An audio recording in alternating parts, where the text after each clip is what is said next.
We get started. All right, ladies, ladies and gentlemen, welcome to it's not the Chronicle podcast, it's After the Match podcast. Yeah.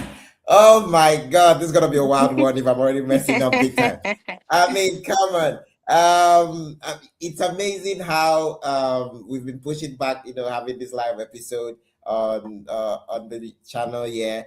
And I'm grateful that we get to do this for this week. And I have someone that I'm so elated, I'm proud to talk to because it's something that I did not even, this was not in my bingo cards for 2026. And I have someone here with me, a brand and experience hospitality person, someone in the revenue and partnership strategy business. And please make welcome Deb.Diamond to the podcast. Welcome to the podcast. Deb, how you doing? Like, I'm so elated having you on here. Thank you. Thank you for having me. I appreciate it. And I'm glad to be connected. And I'm glad to be here with you today on this lovely Memorial Day. I mean, come on, it's still Memorial Weekend. You just finished up a great weekend, and I know it's a holiday over there. How was the Memorial Weekend for you? I know you were It, somewhere that we're going to talk about, but come on, just give me the inside job here. when I could spend time with my kids, I have a 17 and a 19-year-old. When I get some time with them, it's enough. So having a long Oh, weekend, they get the time with their friends, but they get some mom time. So I appreciate that. And that's the way I honor Memorial Day and think about all the veterans and my family and everyone close to me or people I don't even know who fought and really brought their yeah. efforts, their energy, and some even gave their lives for us for to be here today. And that's pretty amazing. And I it's one of those things where for us from the outsiders looking in, we get to see how, because you guys have a whole lot of holidays lined up for you every year, and I'm like, what are they celebrating, what are they celebrating? And that this Memorial Weekend is one of those ones where you sit back and you just get it. You don't need no lot of explanation needed. You just get it, and you're like, yes, that's something I would celebrate too. That's something I would honor too. And looking back, because I believe it's a weekend where everybody have to look back at like all the people that fought for you, all the people that strive and all of that, and get to like be in remembrance while still trying to put back the respect and all of that. And I get that, and thank you for sharing that with us. But I couldn't help but marvel like you have a 19-year-old and a 17-year-old as a mom. I mean, come on, like how is mom life to the young adults? Because that must be a crazy one. And I'm like, whoa, it must be quite crazy. How is mom life to young adults in 2026? It's good. It's good. I think I prefer these ages where you could just take them out and hang out with them or grab dinner or go to the beach, but their friends do have a big position in their lives as well as their boyfriends and girlfriends. So getting the time when they make it for me, I feel like it's a huge win. And and that's amazing. I know we're gonna get in on what we're supposed to talk about, but like I was so interested in like getting to know the woman behind Deborah Diamond. Obviously with all of the hats you wear. For someone listening right now, watching, oh, this is supposed to be a wrestling podcast, and we have Deborah Diamond. Who is she? So, like, who would you tell us is Deborah Diamond in your own words, so we could frame it? Could you, kindly frame it for us that we'll get to know who we have on the show tonight? I think I'm probably like pretty chill and tame 29 days a week, 29 days a month. And then there's that one day where I need to like jump off a cliff or fly through the sky. So, I do have a bit of energy in me that needs to come out, but I am probably a little too passionate for everyday life. I love being with the family and I love working out and I love working and reading and marketing and events and being around the New York City area and the energy, but just really also traveling now, which is huge for me. And so just getting into real life experiences, not just watching the TV like life used to be when I was younger, just really trying to be in places and spaces and learn from the experience, put my phone down and be present. Those are really like the Mm, critical things for me in my life at this moment. And does this have anything to do with growing up and all of that? Because it's the New York era, New York area, sorry. And there's something about you all, like New Yorkers, because as a wrestling fan, we meet, we get to know a whole lot of wrestlers and characters from our TV screen. It's as if we grew up with them, and you get to see there's a certain energy when it comes to New Yorkers. Like it's the confidence, it's the bravado, is the borderline pride, and you're like, damn, what could you, for someone like listening, like I know that is not a New Yorker, and like why is that a thing with New Yorkers? Is there something in the water? Is there something in the food?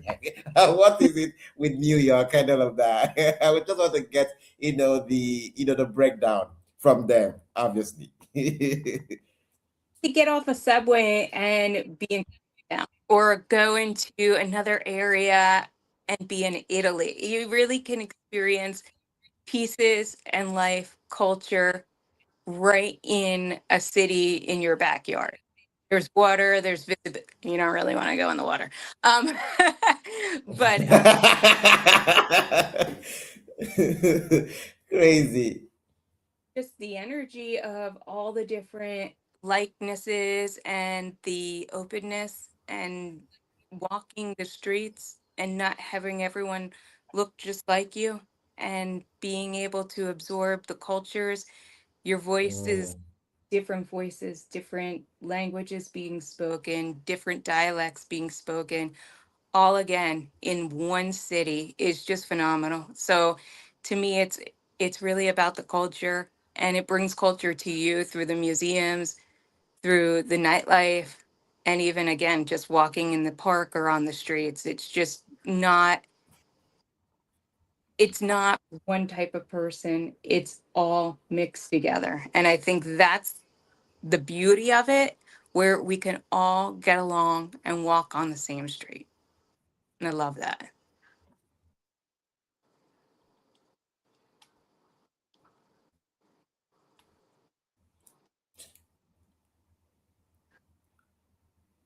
And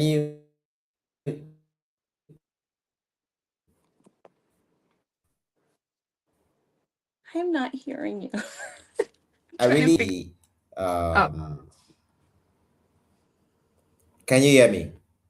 yes, now I can. Okay, so I hear you take time to break that down for me, and I can't help but it's something that even for me, miles away, down here, it's still one of those things, because even the city I'm in is one of those cities where it's kind of like, I wouldn't really call it the New York of this area, of this part of the world, but it's somewhat that way, because you get to experience culture, you get to see it's mixed. We have a lot of people in here, people from different sides, that everybody just have one goal. We are out here to make a meaning out of our lives. We are out here, protecting our family and all of that, and you get to meet people, and you get to like feel life. And sometimes when we just is always very easy to look past that part of, like, because sometimes you might just be going through shit, like you talked about, like, oh, I can give 29 days to this, and just have one day want to just explode and just go crazy, because you might not know if that's that person's 29 days. So you don't know what you're like over here. You don't know what you're gonna meet or experience every day. And I really try to look at life right now as one to be like, okay, so whatever happens, like I try to do the one day at a time, because Deb, I need to tell you, geez, the past 4 years has been back to back craziness, especially last year. Sitting here, it's been 6 months, 6 months of consistent, putting out content, and sitting here or going out there to create content for the YouTube. And it's the first time since 6 years. I started this podcast in 2020 during the pandemic, May 17th. I'm sitting here almost 6 years after the fact. But this is the first time that this year of December launched. I'm like, okay, I need to finally get into YouTube because nobody will start it up for me. I'm like, I've been doing audio wise for months, for years, sorry. And with my mom dying, with me getting school going crazy and life going, getting a job, navigating job with this and losing the job the first 2 years, getting another job, making 2 years, like the betrayals, the backstabbing. And for the first time in 6 years, I was just like, I'm done. I just want to do something for me. Like, do I feel happy sitting here talking to somebody like Deborah that I just get to meet on LinkedIn? I'm like, oh, I think we need to talk about, like, oh, shout out, I saw what you did there. Can we talk? And then we're talking. Like, what really gives me joy? Like, what's my why?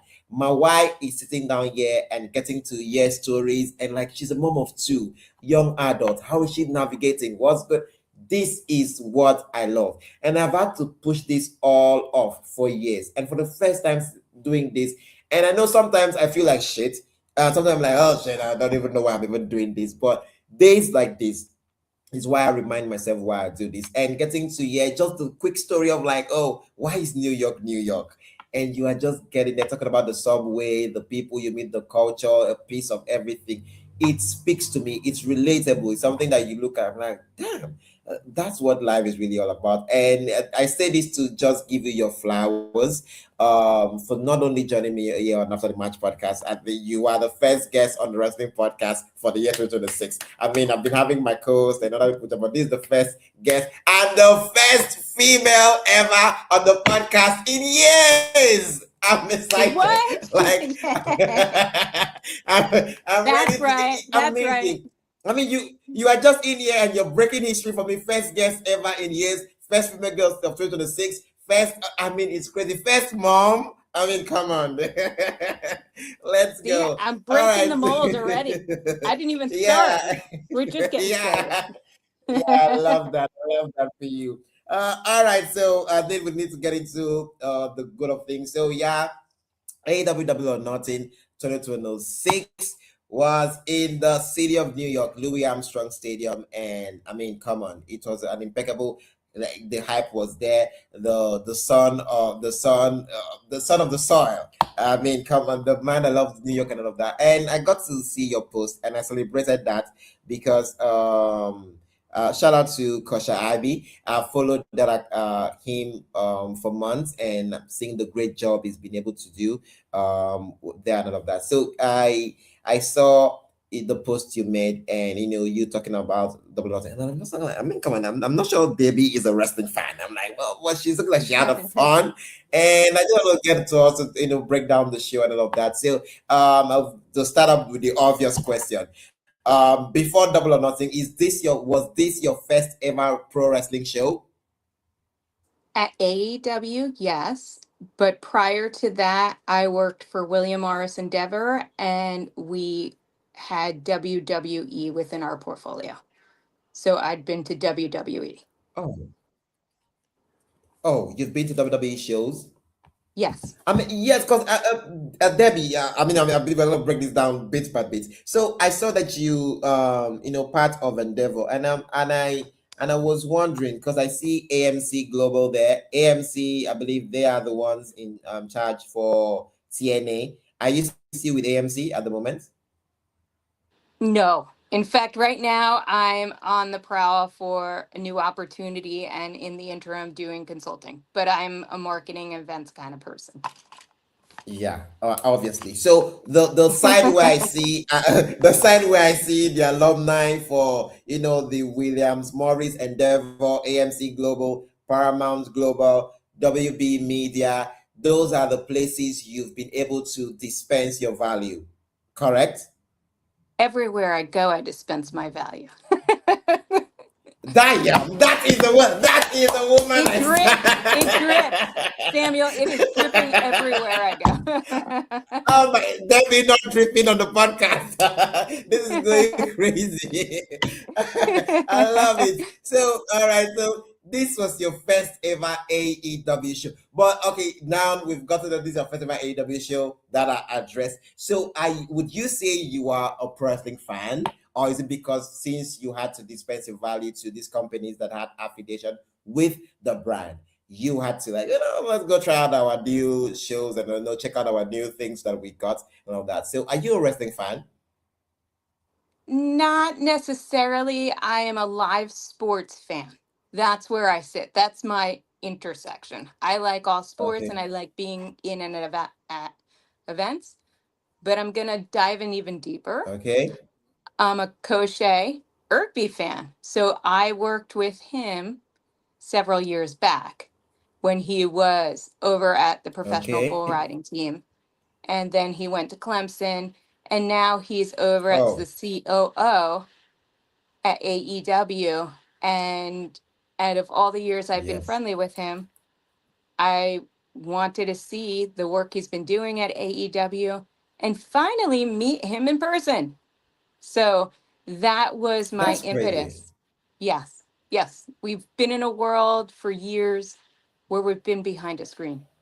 So when people who don't live near you come to Amazing. town and they tour, I took the opportunity to tour and I'd seen the marketing. I was in the city the other day walking down the street and they did some out of home marketing and I started to get really hyped for the event and had only ever Amazing. been to the venue for tennis matches and to see it all be pulled Being out, transformed. yeah, and moved into a wrestling ring with fandom, with powerful. Every seat was filled in that room. Sold out venue. It was phenomenal. It was a Amazing. spectacle. It was amazing.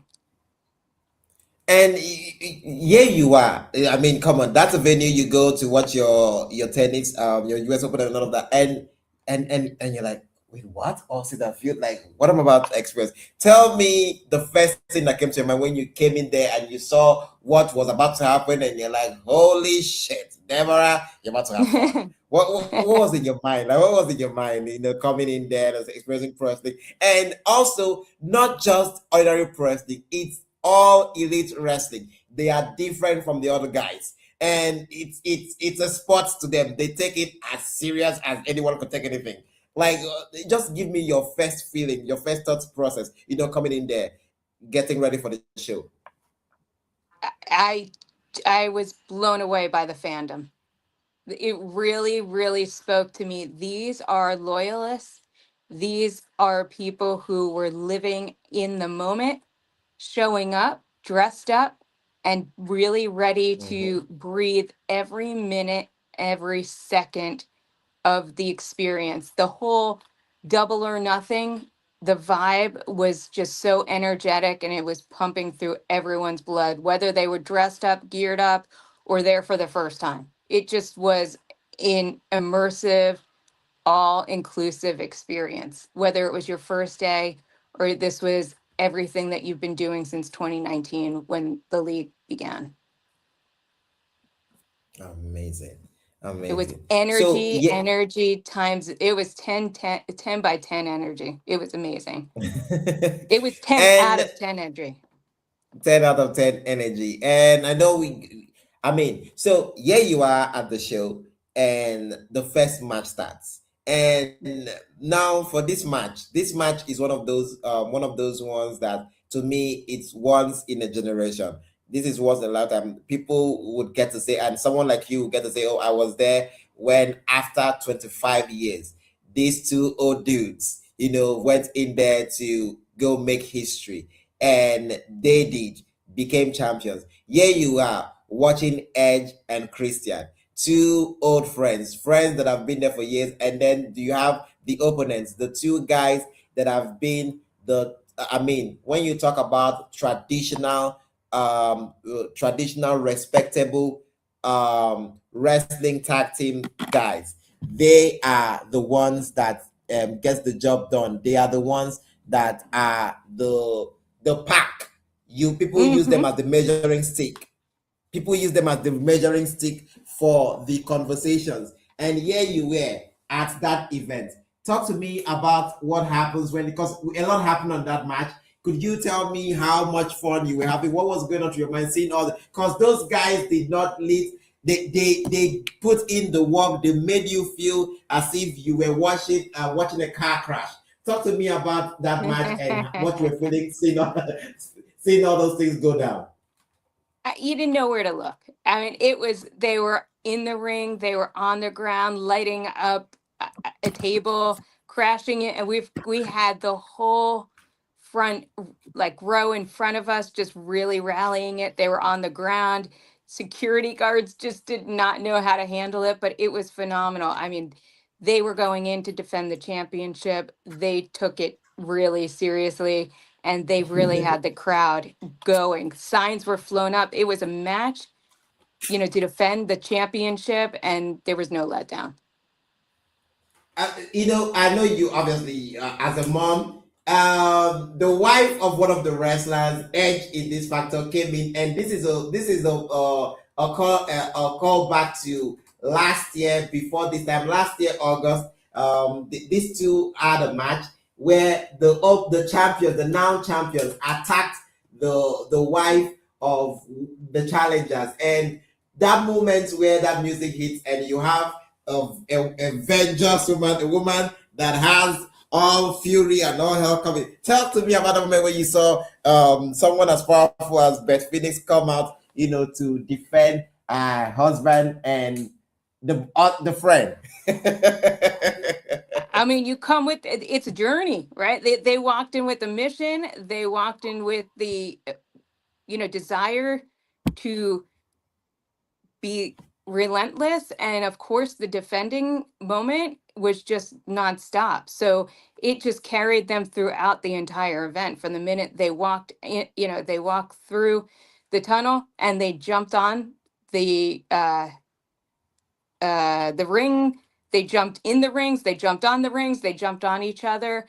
It was just the presentation and the way they brought this to life for and the audience, and the jumping, and it was just something. It became an emo. They took it personal. They took a personal experience, but brought it to the audience. So we got to feel every moment of them with their passion. We had the screens all around us, giving us the insider facial expressions, which brought you even deeper and closer to the experience. Yeah.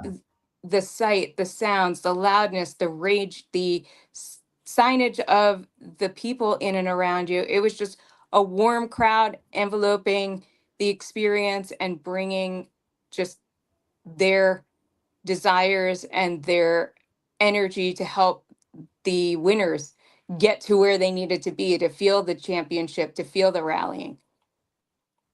And that's you talking about the AW fans, and they call them. They have Yeah. a tag name for them. The sickles. They are the sickles. They are sick, and they love what they love. They hate what they hate. And they really make you feel, and they let you know when they hate something, when they like something. They don't play with their wrestling. They don't play with their sport, and that's the AW fans. And so, for first, before we move on, I give a shout out to one of our collaborators, our biggest collaborators here on the Space Sports Jedi Network. Thank you, Sir Kev. He was checking in on me there, saying, "Oh, young man, your camera ain't working." And I'm like, "Sir, I'm here live and direct. We are here with Deborah.Diamond. We are breaking things down." Shout out to Sir Kev and the crew over there at Sports Jedi Network. They've been very, very helpful to me. They've been able to hold my hands throughout this journey and been able to help me for all of my videos that I have. They are very helpful. He makes sure he collaborates it and gets it out there to it's almost 20,000 subscribers on YouTube. So you could go check out Sport Jedi Network if you're a fan of UFC, MMA, pro wrestling. They break everything down. We have various shows over there. They are doing great boxing. Whatsoever you're in, if you're a fan of live sports, Sports Jedi Network is the network for you. Live here on YouTube. Go check them out. Our biggest collaborators, our only collaborators. And back to you, Deb. I mean, crazy to imagine how you had to go through there. But also, one of the matches I was like sincerely waiting. I'm like, I can't wait to talk to them about it. Was the Continental Championship match, the second match on the card, where we have one of, if not the best, New Japan. I know you haven't really dabbled into the world of wrestling, so let me school you a bit. So Okada is one of the most, I mean, if not the greatest right now in terms of like the money, the look, everything is. I mean, that company AW had to pay break the bank to get him on their brand, and For years. He was signed since 2023, I believe in March. In like one of the biggest signings over there. And a lot of fans have been complaining, fans outside AW, because AW fans will love everything they give them. But for for casual fans, they always say, "Wow, we ain't really seeing him walk the way he did in New Japan. It's as if he's folded it in. We're not really feeling him. Although he's been undefeated since coming over, it just feels as if he's just it's just there." But this was the very first time anybody that gets to watch Okada, this was the first time you felt like for every penny they paid that man, he showed you why, like he earned every penny last night. Because I checked that out, I'm like, holy shit. Before, I know you were in the room, before the Yeah. match even started, the standing ovation, the holy shit. Because these are the first time they are saying it. It's been there for 3 years, but I felt like New York understood the assignment. They knew that, oh my God, that's the biggest, the big match guy. He's about to give, like, they just knew what was about to happen and they did not disappoint with that. Could you tell me how you felt during that match and what was your opinion like?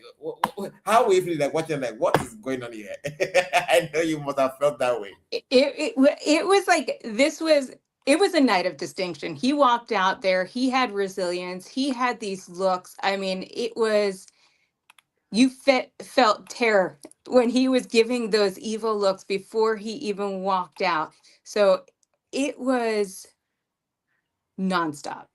And I mean, it was just such a fantastic match. Really. I mean, we didn't think the outcome was going to be the outcome. It led you one way. It was misdirected. It was just, wrestling at its finest.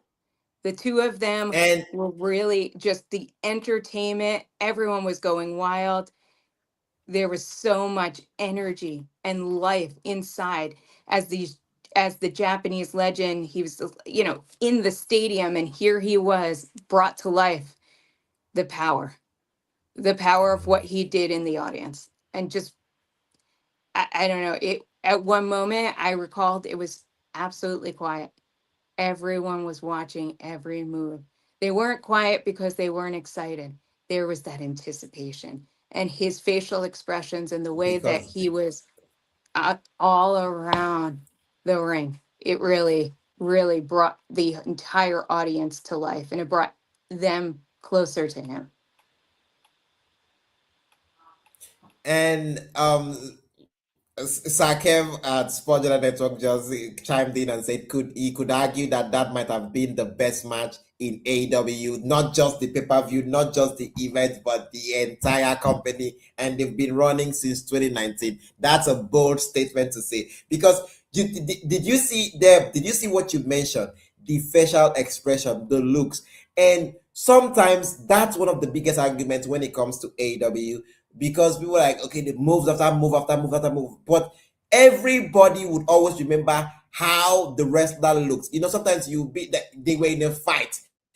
He would. Mm-hmm. That's one of the things people love about Okada is because he takes you on a journey. It feels like you are the one in that match with him. Like when you hear for okay, sorry, okay, he has clarified. He said that was Okada's best match. Bam.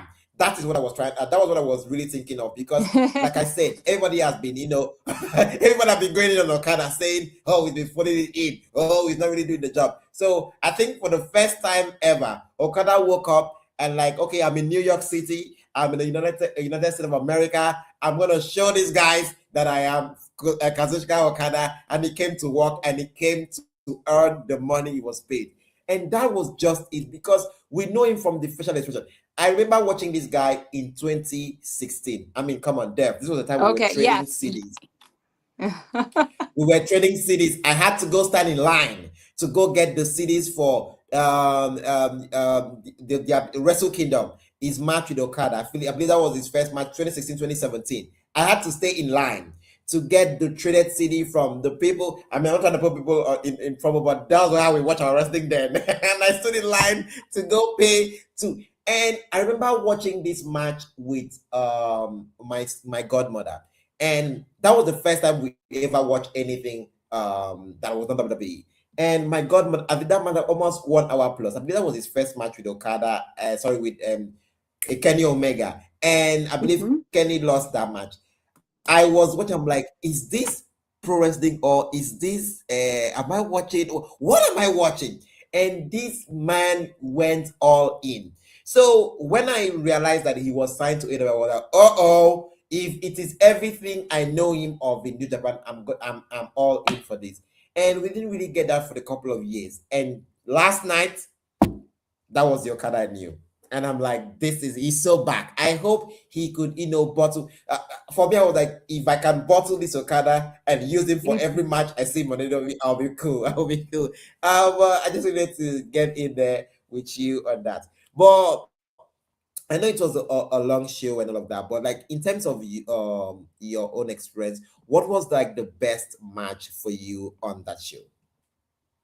The one you were like, like when it ended, you were like, wow, okay, that was an experience. I would say that was a powerful match. That having Okada, I mean, he joined in 20 I think he joined in 24.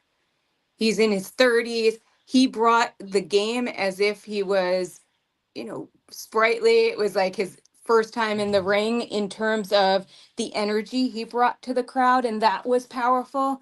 But also just the other matches that followed. We had females, we had males. It was just this all inclusive, and the way that the show was choreographed. I love how it started with the double match. I love how then it went into this match. Then just the cadence of the show and the orchestration of how each match rolled out with the pyrotechnics in between. I don't know if I can point to what Yeah, was that match. I think it was the entirety from start to finish where you were at your edge of the seats. It was there's resilience with this no let up and just no, I mean, no time to blink. You couldn't blink. It was just constant and energy. that If you had to go that's to, anybody.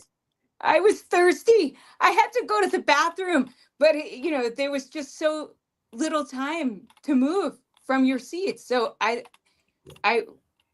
just trying to think about what was the fight. Each fight had an amazing moment.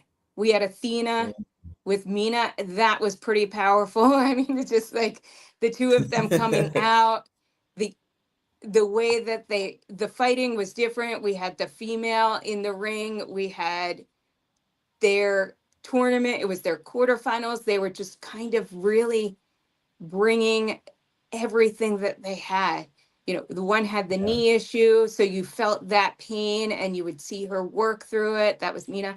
It was just not Mina. Athena was the one with the knee issue. Athena. Yeah, yeah, Athena. Yes. Yeah, And you could see that. You could see there were moments where there was the struggle, but how she kept jumping back and bringing everything back in. And Mina was working the crowd all over the ring, swinging from the ring. I gotta talk about one of the things I noticed as the league is continuing on since 2019, but I called out in my post, which is Vita Coco. I noticed them 2 weeks ago becoming a partner in the entire organization, and their presence now on the ring, their presence on the screens. So just really bringing the advertiser environment into the fight, onto all of the action, whether on the ground or on the screen. That was pretty cool too, to see how that all came to life and how they really integrated this brand new advertiser. So there were a yeah. lot of really key moments, but I loved their outfits. They were phenomenal outfits. I mean, I was I just mean, thinking, yeah. I know what I want to be for Halloween. Definitely. Yeah, they will obviously, because it's their biggest. It's arguably the biggest event for them each year. I would, aside from their All In show, which is in back it is coming up in August. That's like the Mhm. biggest stadium show. But it's this was the first ever AEW pay per view when they started. So I always see this as like their WrestleMania. This is This is their, I mean, their bread and butter, and they always go all out for double or nothing because the name says they're like you have to go all in or you lose. So it's how like it, and you can say that for the mindset and like the foundation of AEW. They are the challenging brand. They are the brand like you could call them the underdog if you want. But it's just one of those things. One of the match I was intrigued about asking you, just out of curiosity, because as a wrestling fan, everybody have like the kind of match, the way the techniques, like kind of wrestlers they're looking forward to. Was the match with John Moxley and Kyle O'Reilly. So Kyle O'Reilly is like a technical wrestler. He's really pretty good, in my own opinion, when he's in a tag team. When he's a team, he flows better. I take him more serious there. But when he's a singles wrestler, it's more challenging for me to like get in and that's one of the match that I felt like didn't really need had to be on the card. But like I understand why they want to have that match on the card because it's John Moxley is their biggest superstar in the company, in the brand. So they wanted to be featured in at the event. So I don't know if you were able to what about how was that match to you? Because I was like, I need to ask somebody that was in the room because maybe I'm just letting my own idea of like, oh, I don't really, feel Kyle O'Reilly when he's not in the tag team. So maybe I might not. I'm just letting that judge, maybe cloud my judgment. But like for you in the building, like how did that match come through for you? There was a lot of anger, frustration, and tension that you could feel in the air. But I think out of that match, it wasn't as consistent as the other matches that I saw. It wasn't continuous with the fighting. Right. It seemed like there was a little bit of a struggle there. I don't know what was Okay. going on. Obviously the results, the results are in. We know what happened, but it did seem like a little bit of time where it was of a slow match. There seemed to be more fatigue within that pairing than with any of the others that I've noticed. Okay. Um, Amazing. I don't know if you witnessed that, but it just seemed like there was a little bit of a slowness. I don't know how best to describe it. That was what exactly where I was trying to capture from me because that is the classic Kyle O'Reilly style. Oh yeah. Is the 80s, 70s, 60s kind of wrestler. That is where you like because it's 2026. If everybody wants the fast pace, the action, the emotions, and everything, you ain't gonna get that from Kyle O'Reilly. Like, yeah, no way you're getting that. So it's one of those things that, like, that decision of like, oh, why would they feel that? Because more people were coming to me like telling me, "Oh, Samuel, there's John Moxley needs to be on the paper." I'm like, no, it doesn't have to be on everything, but I can understand when you're looking at building an event. I mean, come on, I'm not an executive. I'm not the one pushing out this thing, so I can actually get in terms of business. Having Moxley in the posters and everything, having a match. But like Kyle Raleigh was like why are we having this match? You've seen this match time after time. I believe that was their third or fourth time, but it was more of like, and I feel like maybe they were giving using that match for it's just a whole lot. So I just wanted to get from someone that was in You the felt room, like like that maybe too? That's interesting to hear you I, say that. yeah, Yes. Yeah. I I felt did. it. So I was like, I hope it's not just me. I'm like, I need to somebody was in the room. Thank God Deb is coming in here, and Deb is not like wrestling fan. So she's not gonna come in here and tell me what she did not feel. So I was like, I was very intrigued at wanting to get that answer. Like, Deb, how was that match? So I just like I I felt a was bit of like, waiting. huh? I was waiting, and the way that I can attribute it to is if you think about television like 20 years ago, how slow it is and the pacing's so slow, but it aligns to when they were at their heyday. It Yeah, aligns to what kind of stylistic approach was taken in wrestling, not this decade, but decades back. yeah, So that really, in companion with when you're seeing the more to date or continuous wrestlers, you're definitely seeing a difference in the pacing, the resilience, the energy and the effort is still the same. It's just a different way of technique, I believe. That's from an Okay, outsider. I understand, and that was yeah. That's I mean take I mean if I am the one saying it. I mean Deb is the one saying it, so you could take it from her because that's the one thing I always. That's why I love this doing this with you because I was already talking with my friends. I was talking with my Uh-huh. friends and my co-hosts, those I do the wrestling shows with. We're talking. I was like, I know I might just have a feeling of like what they're gonna come in here to talk about and everything. And I was telling about like pause. Something incredible is about to happen for the podcast. We're gonna have Diamond in here, and I just want to like let me talk to someone that kind of an outsider, but I feel like I might just have the best show here, and I feel that. All right, so Deb, and first off, I need to ask this question: Are you a New Yorker? Yes. All right. So the son of the soil, and I know you know who I'm about to talk to you about, you know, lost his championship last month. And everybody, including me, was pissed, was angry. What is going on here? Why was this decision made? What's gonna happen? And all of this because to me, he is the most valuable asset. I mean, if to me, when he says he wants to have his face on the Mount Rushmore of things, I feel that Mhm. because I'm like you are doing it. And I'm talking about Maxwell Jacob Friedman, MJF. So MJF went to New York City to go take back what was rightfully his. And from one of the biggest rebels I've ever seen in my life. And that says a lot because I've seen people have seen things in pro wrestling, in life and all.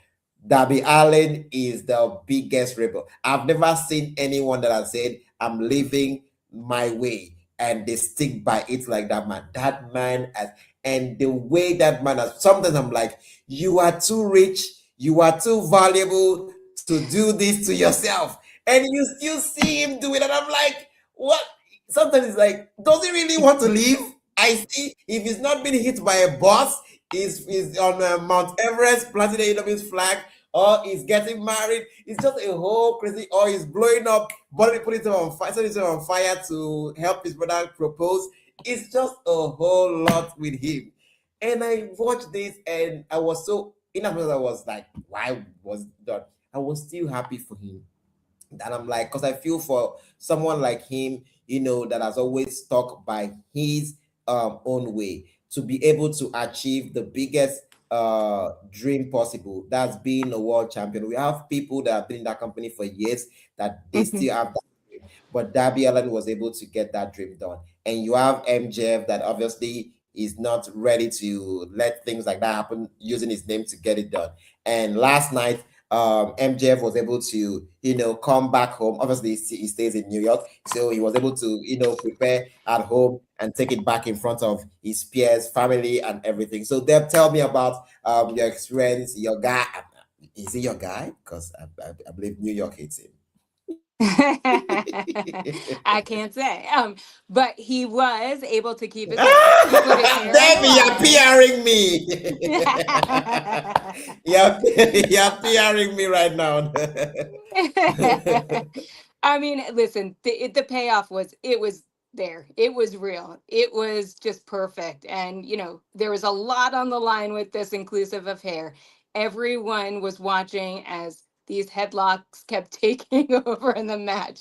It was, I Yeah, mean, it was a takeover. It was, all of these moments where the dives, where you thought that the collisions and the, somebody was going to get hurt, and you just were there and watching him thump and drop all over was, you know where the energy was, where we all were in every moment. Whether you like somebody or you don't like somebody, you lean in. He's New York. I mean, New Yorkers are New Yorkers. We're resilient. We were there.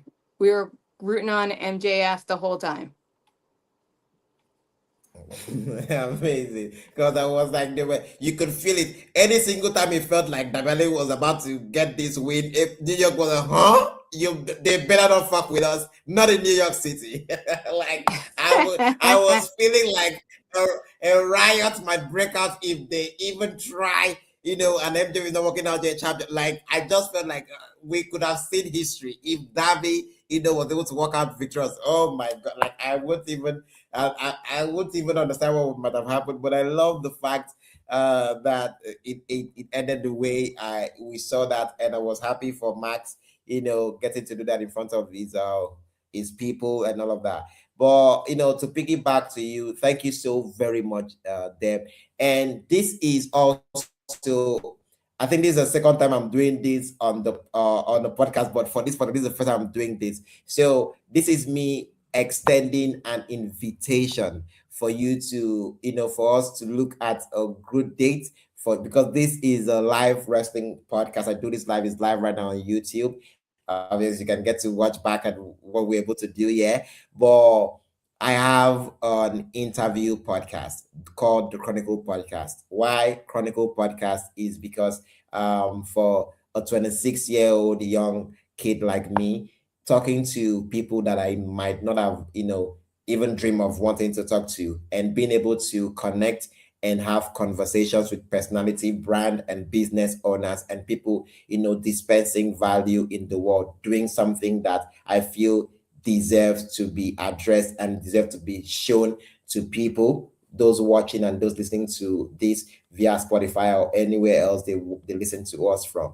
The Chronicle Podcast is that podcast where I get to go into the character, the people, the person behind this, the person behind the machine, the person behind the brand. I get to talk to you, family, childhood, work, job, dreams, heartbreaks, craziness. It's a whole lot. It's a whole thing. It encompasses everything. And I would want to, have to sit down with the mom, with the woman, doing things in the business and brand strategies, all of the craziness you had to go through, the losses, the strengths, the wins. I mean, look at the brands you've been able to be a part of. I would want to have that sit down. I understand that tonight we were supposed to just talk everything and the experience you had in New York City in Louis Armstrong Stadium, and obviously your good friend, I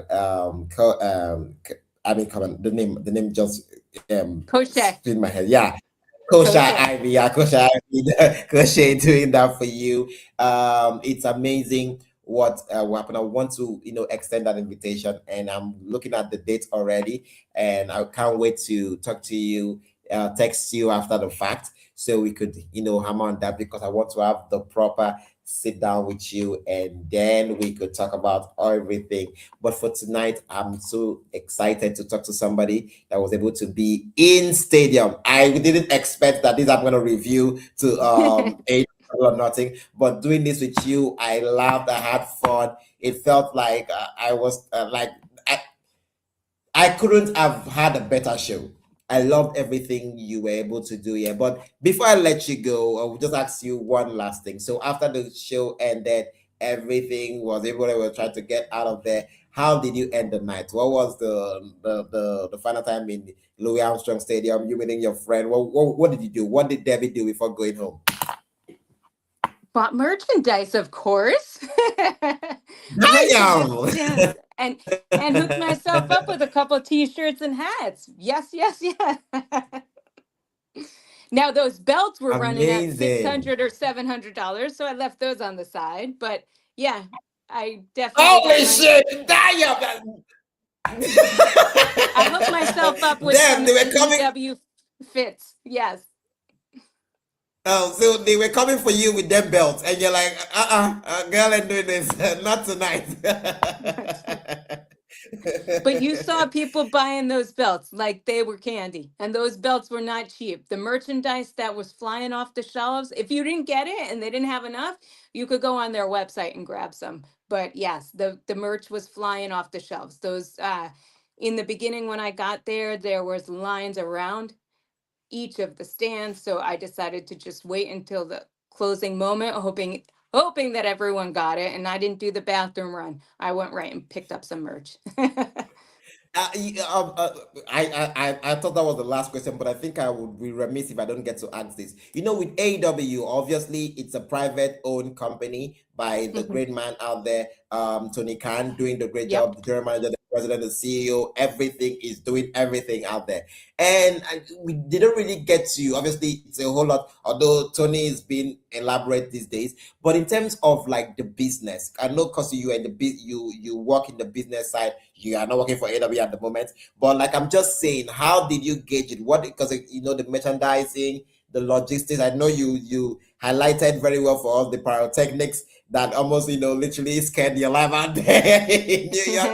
But like I know you even you shout out like the when it comes to like your branding, the advertisements, and all of that. Like, could you really give me your take as an outsider, somebody watching and understanding? Like, I know, like you said, because I wouldn't even expect that an AW item would go for 600 US dollars. I would even be like, nah, because they really go with the family friendly. They go affordable to your pockets, like friendly to the fan. So obviously people will still buy, but like in terms of how they run their business, I mean, you were able to see a little bit of things like, what's the gauge here? The gauges, they're not stoppable. I mean, they are in the game and they're not getting out of the game. They are creating a franchise and moving into spaces and places that when they launched in 2019, people didn't think that they could do it. Remember, Yeah. there was also this little thing called the pandemic, and they still prevailed. Look what happened. They're in Louis Armstrong, New York, surrounded, every seat packed, every seat. I mean, this is an experience. And for me to be able to go to the double or nothing at this point, this was the eighth double or nothing, I believe. It's Yeah, 2019, 2020, 2022, 2023, 2024, 2025, 2028. That's it's crazy. the Yes, it's eighth. eight. I mean, here they are in it to win it. They are a true competitor, but they also have a different type of spectacle. They bring an energy, they bring an effort. They're doing and reinventing the model in a way that WWE isn't doing. And all of the surround that they have going on is amazing. The deals that they have captured from the pay-per-view, from the global perspective, from the cable, Mm, they even started the night off with an hour preview special. They really, yeah. really are hitting the model and they're bringing the fans, the people, the newbies like me who are just coming in. You feel like you're already a part of the environment. You feel like you've been there before, but they're also customizing and tailoring in so many different ways to different segments, to people who have been there forever, but people who just have been to their first event.